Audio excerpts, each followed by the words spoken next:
आज के इस क्लास में हम लोग अकाउंटिंग स्टैंडर्ड एक कंपनी का पढ़ेंगे। Accounting for amalgamation company as per accounting standard 14 AS 14 इसको कहते हैं हम लोग। अकाउंटिंग स्टैंडर्ड 14 यहाँ लिखा हुआ है। तो इसमें हम लोग ये देखते हैं कि जैसे मान लीजिए कि मार्केट में कोई कंपनी है। सपोज मान लीजिए कि एक कंपनी है जिसका नाम है ए लिमिटेड और एक दूसरी कंपनी है जिसका नाम है बी लिमिटेड। तो ए लिमिटेड कंपनी और बी लिमिटेड दो कंपनी है। इसमें बी लिमिटेड कंपनी की स्थिति थोड़ी कमज़ोर है। A limited company B limited company को एक्वायर कर रहा है, या अगर ए लिमिटेड कंपनी की स्थिति थोड़ी कमज़ोर है तो ए लिमिटेड कंपनी को बी लिमिटेड कंपनी अपने अंदर में ले रहा है। तो इसी को एमलगमेशन बोलते हैं, एकीकरण। अब सपोज मान लीजिए ए बी के अंदर चला गया या बी ए के अंदर चला गया, तो दो कंपनियां, जैसे एक ए कंपनी है और दूसरी एक बी कंपनी, ये दोनों मिल करके किसी बिजनेस को, किसी कंपनी को चलाती हैं। तो इसको हम अकाउंटिंग स्टैंडर्ड 14 बोलते हैं या एमलगमेशन बोलते हैं। एमलगमेशन को हिंदी में बोलते हैं एमलगमेशन को एकीकरण। ठीक है, तो एक चीज़ तो यहाँ पर ये आ गया, एकीकरण किसको कहते हैं, एकीकरण। अब एकीकरण का मीनिंग समझने के बाद अब यहाँ पर दो चीज़ों को ध्यान देना है कि सपोज मान लीजिए यहाँ पर ए कंपनी बी कंपनी के अंदर चली गई, ए कंपनी जो है बी के अंदर चली गई, तो यहाँ पर ये मालिक कहलाएगा। तो यहाँ ए जो कंपनी है वो ट्रांसफेरर कंपनी कहलाएगा। जैसे ए कंपनी जो है वो अगर बी कंपनी में जाके मर्ज कर गई, मिल गई, तो ये ए कंपनी जो है वो ट्रांसफेरर कंपनी है और जो बी कंपनी है वो ट्रांसफेरी कंपनी है। इसको ध्यान देना है, ट्रांसफेरर कंपनी और बी कंपनी ट्रांसफेरी कंपनी।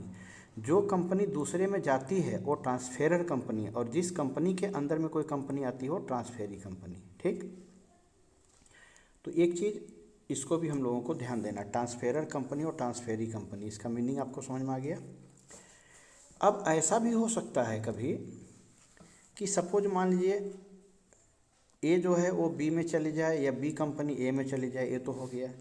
कभी कभी ऐसा होता है कि ए कंपनी और बी कंपनी दोनों अलग अलग कंपनीज हैं। अब ए कंपनी और बी कंपनी दोनों एक, मान लीजिए पहले से ही कोई एग्जिस्टिंग कंपनी, पहले से ही एग्जिस्टिंग कोई कंपनी, पहले से विद्यमान कोई कंपनी, सी लिमिटेड एक और कंपनी है। तो इसकी भी कंडीशन ठीक नहीं है, इसकी कंडीशन भी ठीक नहीं है। एक ही तरह का नेचर का बिजनेस कर रहा है और सी कंपनी भी एक ही तरह के नेचर का बिजनेस कर रहा है।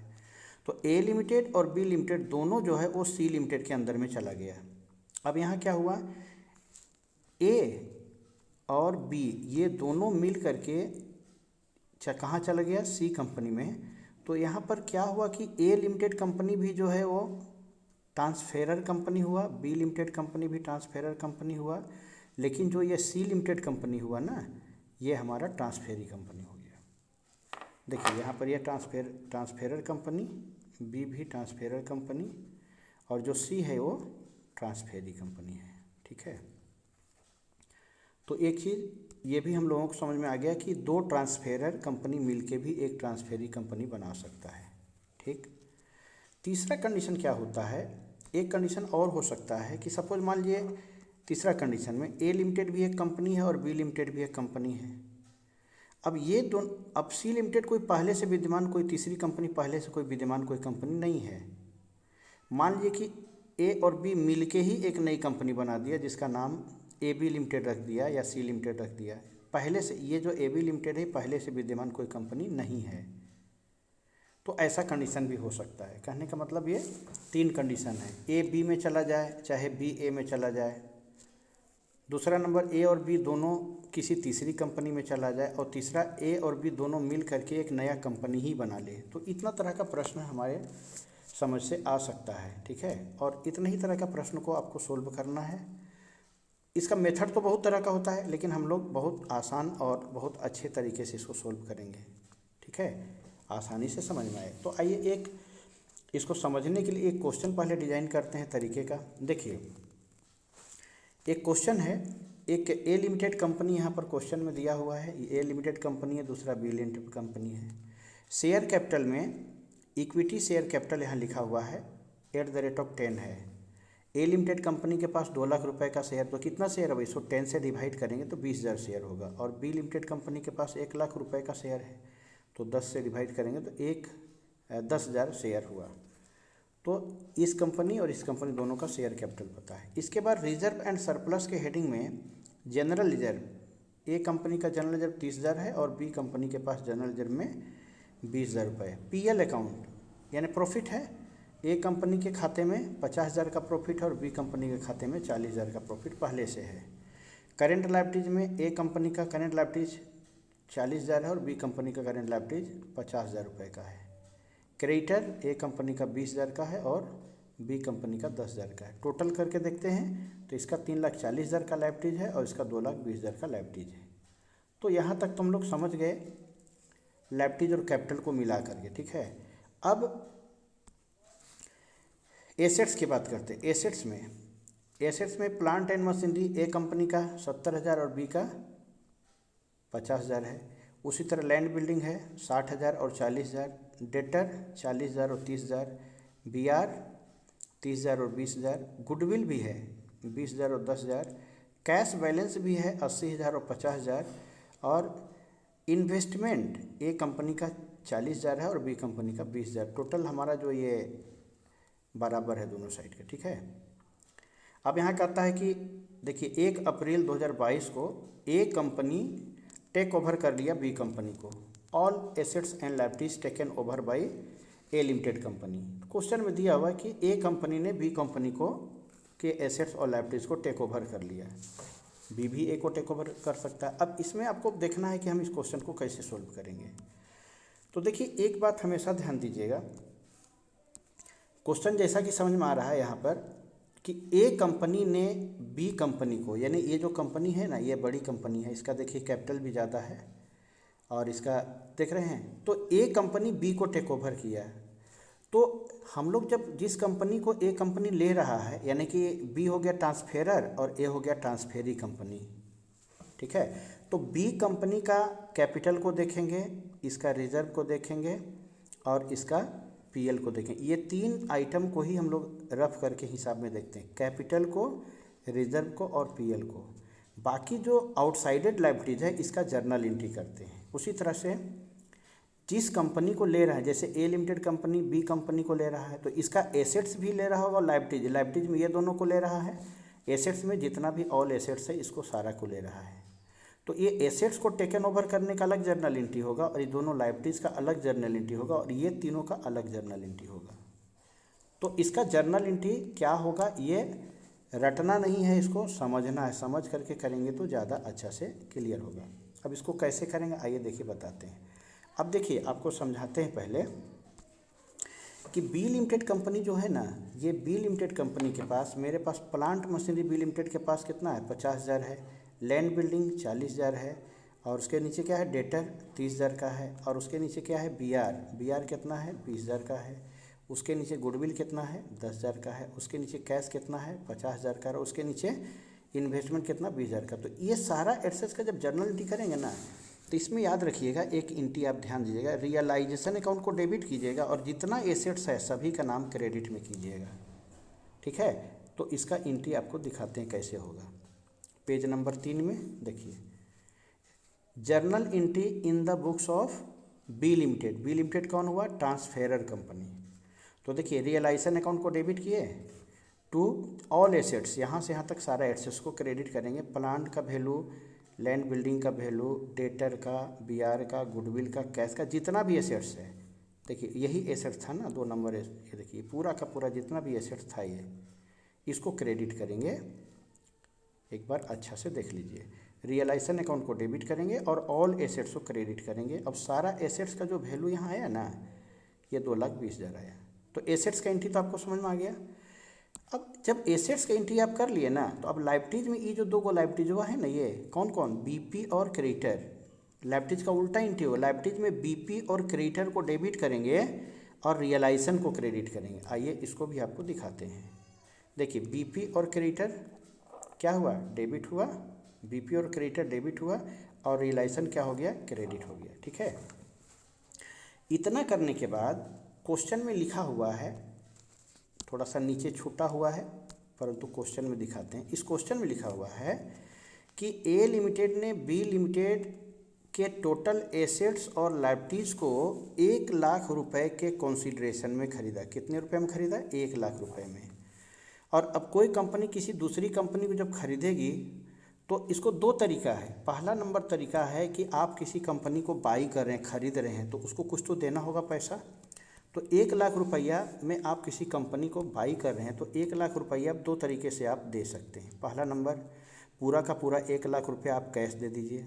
दूसरा नंबर, अब 1,00,000 रुपया का अपनी कंपनी का शेयर उसको दे दीजिए। अब मान लीजिए @ 10 रुपये वाला शेयर दे रहे हैं तो 10,000 शेयर उसको दे दीजिए, तब भी 1,00,000 रुपया हो गया।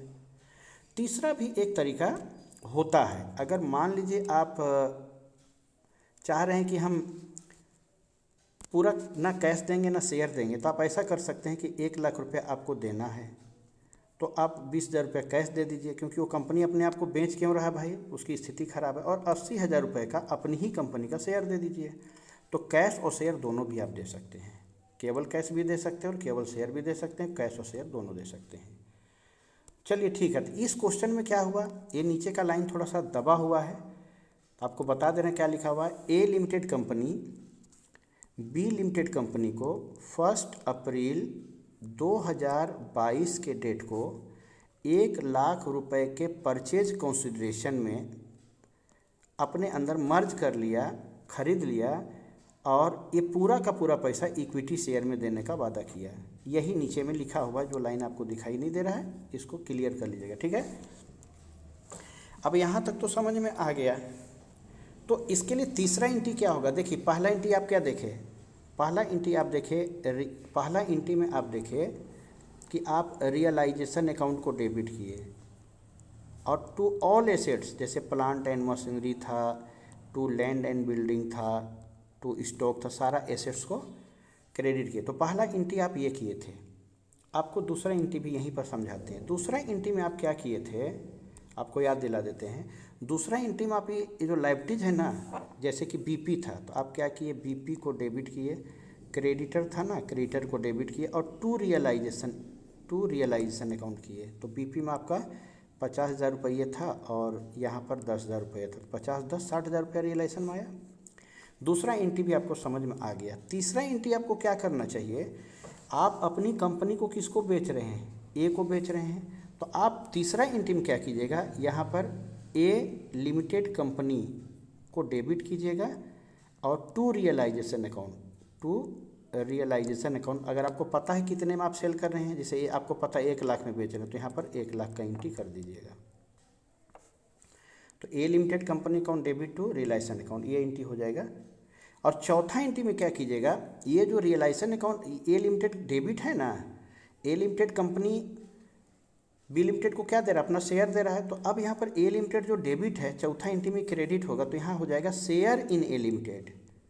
Share in A limited debit हो जाएगा और टू ए लिमिटेड हो जाएगा। एंट्री को ध्यान दीजिए, तीसरा एंट्री में जो ए लिमिटेड डेबिट है उसको क्रेडिट कर देना है 1,00,000 से, 1,00,000 रुपया से, और डेबिट में शेयर इन ए लिमिटेड 1,00,000 का हो जाएगा, ठीक है। अब पांचवा एंट्री में ये जो शेयर इन ए लिमिटेड है इसको क्रेडिट करना है। ऐसे एक कड़ी बाई कड़ी एंट्री होते चला जाएगा। आइए आपको एंट्री में दिखाते हैं, आपको ज़्यादा समझ में आएगा।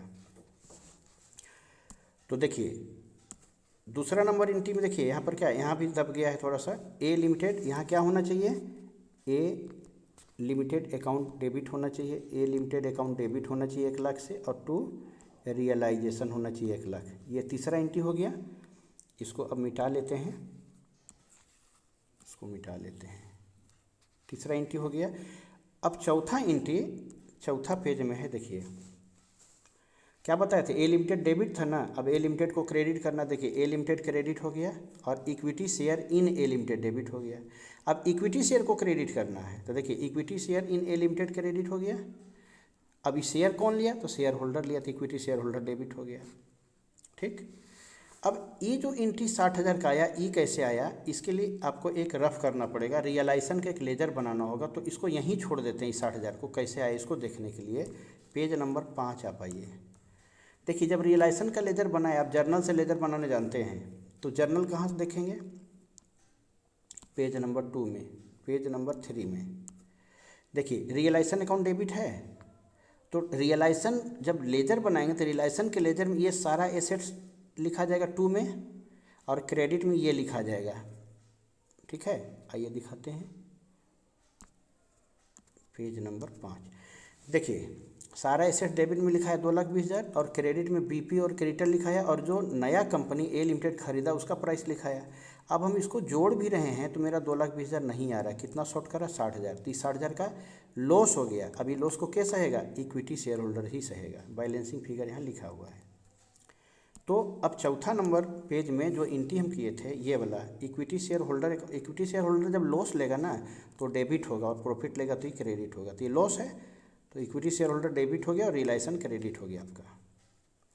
अब एक बात और आपको समझना है, जो क्वेश्चन में ये 3 अमाउंट बचा हुआ था, क्योंकि हम लोग इसका एंट्री तो कर चुके थे, इसका एंट्री कर चुके थे, 1 2 3 एंट्री बचा हुआ था, इसका भी जर्नल एंट्री होता है। जिसका जर्नल एंट्री में क्या होता है, ये इक्विटी शेयर होल्डर को मिलता है पैसा, तो इक्विटी शेयर होल्डर क्रेडिट होगा। अब यहाँ शेयर कैपिटल डेबिट होगा, रिजर्व डेबिट होगा, और ये क्या पीएल डेबिट होगा, और इक्विटी शेयर होल्डर क्रेडिट होगा। तो इसका भी जर्नल एंट्री आप देखिए, यहाँ पर दिखाते हैं आपको। देखिए इक्विटी शेयर कैपिटल डेबिट हुआ, जनरल रिजर्व डेबिट हुआ, और पीएल अकाउंट डेबिट हुआ, और इक्विटी शेयर होल्डर यहाँ पर क्या हो गया, क्रेडिट हो गया, 1,60,000 जोड़ करके आ गया। तो यहाँ का भी जर्नल एंट्री आप समझ गए। ठीक है, अब 5वां नंबर पेज में जो लेजर आप बनाए थे, एक काम और आप कर लीजिएगा। जो लेजर आप बनाए थे 5वां नंबर पेज में, तो यहाँ पर एक चीज़ समझ में आया था कि यहाँ 60,000 निकला था। अब यहाँ नया नाम किसका था, ए लिमिटेड कंपनी का, तो एक लेजर इसका बनेगा। देखिए ए लिमिटेड कंपनी का, तो ये क्रेडिट में था ना, तो अमाउंट डेबिट में आ जाएगा। किस लेजर से लाए हैं, रियलाइजेशन से, तो यहाँ रियलाइजेशन अकाउंट लिखा जाएगा। अब उल्टा साइड में अगर 1,00,000 रुपया में कुछ कैश दिए होते तो कैश में चढ़ा देते, यहाँ कैश तो दिया नहीं है तो नील हो गया। सारा का सारा पैसा शेयर में दिया, तो यहाँ लिखे हैं equity share in A limited. अब इसका लेजर बनेगी, जो नया नाम आया ना इक्विटी शेयर, इसका लेजर बनेगा। देखिए equity share in A limited. अब यहाँ पर देखिए, यहाँ equity share in A limited credit में था ना, तो ये डेबिट में लिखा जाएगा, ये वाला ए लिमिटेड। देखिए ए लिमिटेड लिखा है डेबिट में। अभी पैसा कौन लेगा, तो शेयर होल्डर लेगा, तो शेयर होल्डर का नाम चढ़ जाएगा। अब शेयर होल्डर ही क्रेडिट में था ना, ये देखिए डेबिट में आ जाएगा, इसका हेडिंग। ठीक, और शेयर होल्डर को लॉस हुआ था 60,000, ये हो जाएगा। और जर्नल एंट्री में आप देखे थे शेयर होल्डर क्या क्या लिया था, इक्विटी शेयर लिया था, जनरल रिजर्व लिया था, और पीएल, ये बराबर आ जाना चाहिए दोनों। ठीक है, तो in the books of transferee काम हो गया जर्नल एंट्री। अब इसी तरह से journal entry in the books of transferor, A limited company by किया है ना बी लिमिटेड को, तो उसके यहाँ क्या एंट्री होगा, तो उसने बिजनेस खरीदा है चलता फिरता, तो business purchase account debit to liquidator of B limited, 1,00,000 में बिजनेस खरीदा है। अब इस बिजनेस में क्या क्या खरीदा, तो जितना एसेट्स वो खरीदा था, plant, building, debtor, BR, goodwill, cash और इन्वेस्टमेंट, ये सारा एसेट जो बी से लिया था उसको डेबिट करेगा। और जो लायबिलिटीज टेक ओवर किया था, जैसे कि बीपी और क्रेडिटर, उसको भी, यह क्रेडिटर लिखा हुआ है, इसको भी क्रेडिट करेगा। और बिजनेस परचेज में 1,00,000 दिया था। ठीक है, अब जो यहाँ शॉर्ट आ रहा है, ये हमारा यहाँ पर कैपिटल रिजर्व यहाँ पर लिखा जाएगा। ठीक है, ये यहाँ पर हमारा लिखा जाएगा, समझ में आ रहा है, यहाँ कैपिटल रिजर्व लिखा जाएगा। अब इसके बाद इसका खाता क्लोज करने के लिए एंट्री हो गया, यहाँ पर लिक्विडेटर क्रेडिट है ना, तो यहाँ liquidator of B limited debit हो जाएगा, और शेयर कैपिटल क्रेडिट हो जाएगा। एक एंट्री और यहाँ पर होना चाहिए, क्या एंट्री होना चाहिए बताइए, liquidator of B limited account debit हो जाएगा 1,00,000 से, और टू इक्विटी शेयर कैपिटल 1,00,000 से क्रेडिट हो जाएगा। एक एंट्री यहाँ पर और यहाँ होना चाहिए, नीचे में ये दब गया है, नहीं दिखाई दे रहा। ठीक है, ठीक है। अब बैलेंस शीट बनेगा, तो बैलेंस शीट कैसे बनेगा, तो देखिए आपको बताते हैं। पहले क्वेश्चन में आइए। क्वेश्चन में जब बैलेंस शीट बनाएंगे तो देखिए कैपिटल इसी का होगा, ए का ही होगा, जनरल रिजर्व भी एक का होगा, पीएल भी एक का होगा। लेकिन जब बीपी चढ़ाएंगे ना, तो इसका और इसका बीपी जुड़ जाएगा, क्रेडिटर क्रेडिटर के साथ जुड़ जाएगा, प्लांट प्लांट के साथ जुड़ जाएगा, बिल्डिंग बिल्डिंग के साथ जुड़े, सब एक दूसरे से जुड़ जाएगा। लेकिन कैपिटल का जब काम करेंगे तो देखिए 2 लाख इसका कैपिटल, और अभी जो जर्नल एंट्री लास्ट में किए थे उसने 1 लाख का शेयर खरीदा था, तो 3 लाख हो जाएगा शेयर कैपिटल। आइए आपको दिखाते हैं यहाँ पर, देखिए 8वां नंबर। देखिए शेयर कैपिटल 2 लाख तो ए कंपनी का और 1 लाख बी कंपनी को 1 लाख में खरीदा था, तो 3 लाख का शेयर हो गया। जनरल रिजर्व किसका होगा, ए का, पीएल ए का, और कैपिटल रिजर्व जो भी आप निकाले थे वो भी यहीं पर आएगा। अब बीपी में जुड़ जाएगा और क्रेडिटर में जुड़ जाएगा। उसी तरह से प्लांट दोनों का प्लांट जोड़ लीजिएगा, दोनों का बिल्डिंग, दोनों का डेटर, दोनों का बीआर, दोनों का गुडविल, दोनों का कैश, दोनों का इन्वेस्टमेंट, दोनों साइड का टोटल आपका 5,60,000 बराबर आ जाएगा। तो ये इसी को कहते हैं एमलगमेशन। अच्छा, एमलगमेशन जो होता है ना, ये 2 तरह का होता है। देखिए एमलगमेशन में एक बात ध्यान दीजिएगा, एकीकरण जो होता है, एमलगमेशन ये 2 नेचर का होता है। एक होता है amalgamation in the nature of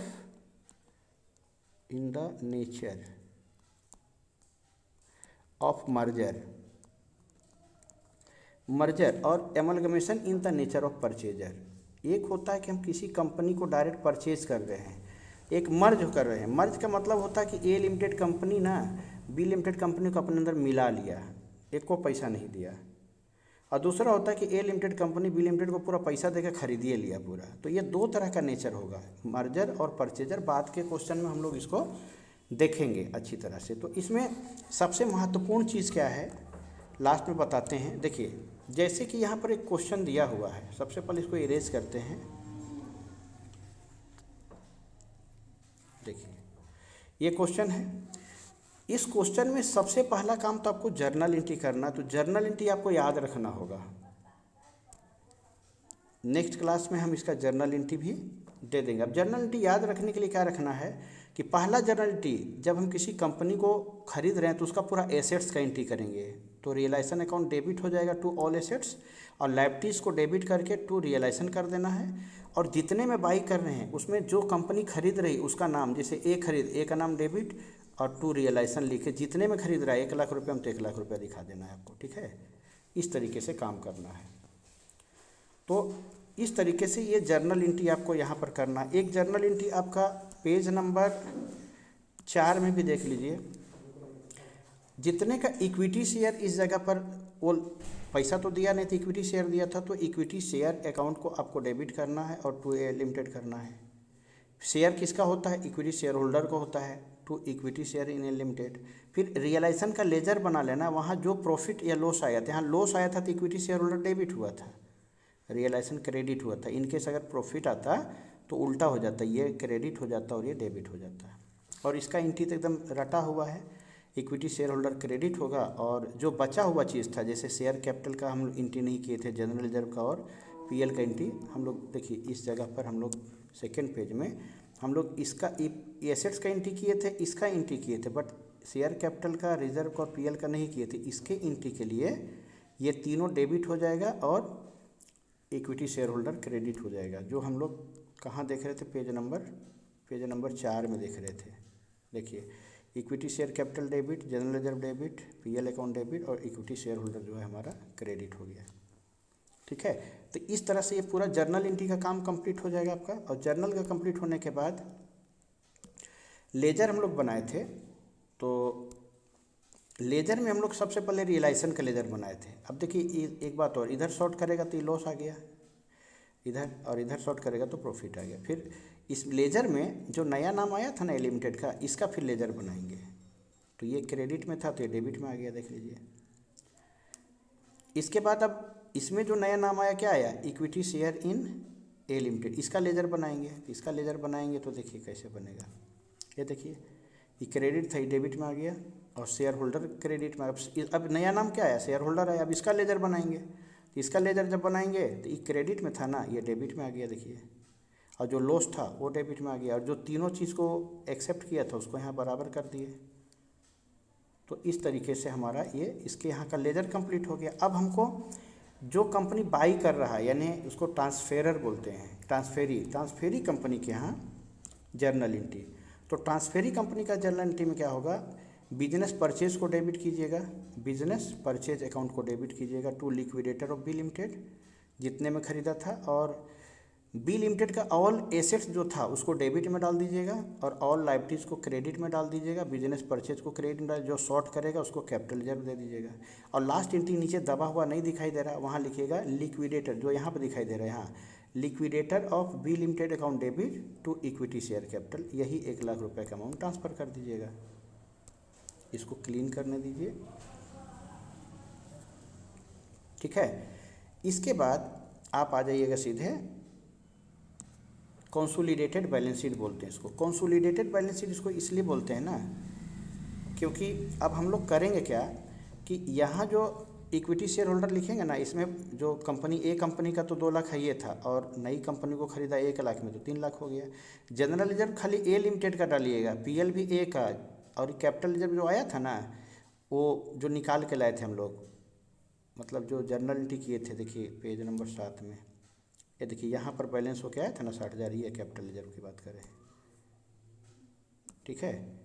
इसके बाद बीपी में बीपी जोड़िएगा दोनों का, क्रेडिटर में क्रेडिटर जोड़िएगा। उसी तरह यहाँ प्लांट एक के साथ ही नहीं आ गया है, 1,20,000 कैसे आया प्लांट, आइए आपको पेज नंबर 2 में दिखाते हैं। देखिए इसका प्लांट था 70,000 का, इसका प्लांट था 50,000, तो प्लांट में प्लाट जुटा, बिल्डिंग में बिल्डिंग जुटा, ऐसे कर करके आपका ही पेज नंबर 8 में, थोड़ा सा लंबा चीज़ है, बिल्डिंग में बिल्डिंग जुटा, डेटर में डेटर, ऐसे करके जोड़ते जाइएगा ना, तो आपका ये दोनों मैच कर जाएगा, बराबर आ जाएगा।